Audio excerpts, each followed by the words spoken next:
గౌరవనీయులైనటువంటి governor గారు శ్రీ రోషయ్య గారు ఈనాడు జన్మదినోత్సవ కార్యక్రమం చేసుకుంటున్నటువంటి పెద్దలు శ్రీ సుబ్బరామరెడ్డి గారు, సుబూత్ ఖాన్ సాయి గారు, టూరిజం మినిస్టర్ గారు, పార్లమెంట్ సభ్యులు, సినిమా కళాకారులు, సోదరులారా, ఈనాడు రాష్ట్రంలో కానీ దేశంలో కానీ ప్రతి వారు కూడా మన దేశంలో ఉన్నటువంటి పారిశ్రామికవేత్తలు కానీ చాలా మట్టుకు ఉన్నతమైనటువంటి స్థానంలో ఉన్నటువంటి వారు కానీ ఈ విధంగా సుబ్బరామరెడ్డి గారు జన్మదిన ఉత్సవ కార్యక్రమాన్ని బహుశా భారతదేశంలోనే ఎక్కడా జరగడము లేదు అని కూడా మీకు నేను మనవి చేస్తా ఉన్నా. మరి సుబ్బరామరెడ్డి గారు ఒక రాజకీయ నాయకుడే కాకుండా ఒక కళాకారుడు, పారిశ్రామికవేత్త, ఎన్నెన్ని కళలు ఉన్నాయో నాకే తెలియదు కానీ అన్ని రంగాల్లో కూడా వారు ఆరుతేరినటువంటి ఒక నాయకుడని కూడా మీకు మనవి చేస్తూ ఉన్నాను. కనుక సుబ్బరామరెడ్డి గారి దగ్గర ఒక ప్రత్యేకత ఉన్నది. వారు రాజ్యసభలో ఉన్నప్పుడు రాజ్యసభలో ఉన్నాడు కనుక ఆనాడు అక్కడ వైస్ చైర్మన్గా ఉన్నటువంటి మరి వారు వైస్ చైర్మన్గా అన్నారు, क्या है सुब्रमण्यम जी, आपके पास कौन सा महिमा है, आपके पास कौन सा महिमा है कि इतने डेली जो है आपके क्वेश्चन्स आते रहते.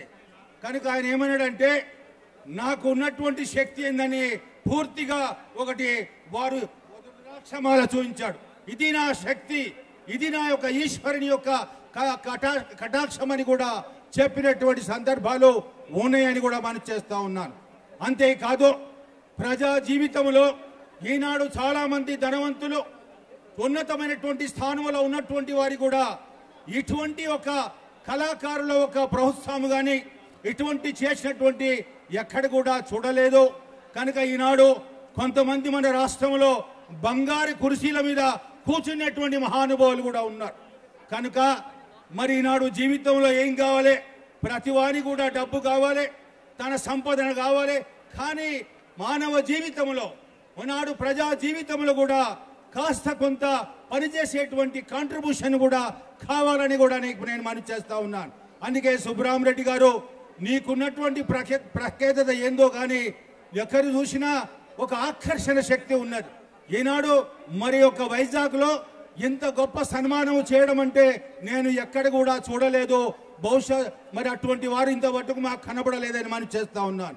అందుకే సుబ్బరామరెడ్డి గారు కోరుతున్నాను, ఈనాడు ప్రజా జీవితంలో ఈనాడు ప్రజలకు కానీ కళలకు కానీ మీరు ఎన్నో విధంగా కృషి చేస్తూ ఉన్నారు కనుక మీకు ఆయురారోగ్యాన్ని ప్రసాదిస్తూ కనుక వారు కూడా మరి సుబ్బరామరెడ్డి గారు నేను ఒకేసారి రాజ్యసభలో ప్రవేశించాం. వారు 3 సార్లు పార్లమెంట్ సభ్యుడిగా ఉంటే నేను 5 సార్లు పార్లమెంట్ సభ్యుడిగా, లోక్సభ సభ్యుడిగా, నేను ఇందిరాగాంధీ, సోనియా గాంధీ ఒక వల్ల మేము ఈనాడు ఆ సభలో కొనసాగుతున్నామని కూడా మీకు నేను మనవి చేస్తా ఉన్నాను. అందుకే సుబ్బరామరెడ్డి గారు కళా ఒక బంధువుగా మరి నాడు ఎన్నో ఒక కార్యక్రమాలు వారు సోషల్గా చేస్తున్నారు కనుక ఈనాడు తర్వాత మనకి ఏమీ రాదు కనుక ఇది ఒకటే పేరు కనుక ఉంటుంది కనుక ఈ విధంగా మీరు ఆయురారోగ్యంగా ఉండి ఇదే విధంగా కార్యక్రమాలు చేయాలని కూడా మీకు నేను మనవి చేస్తూ ఇంతటితో ముగిస్తున్నాను. జై హింద్.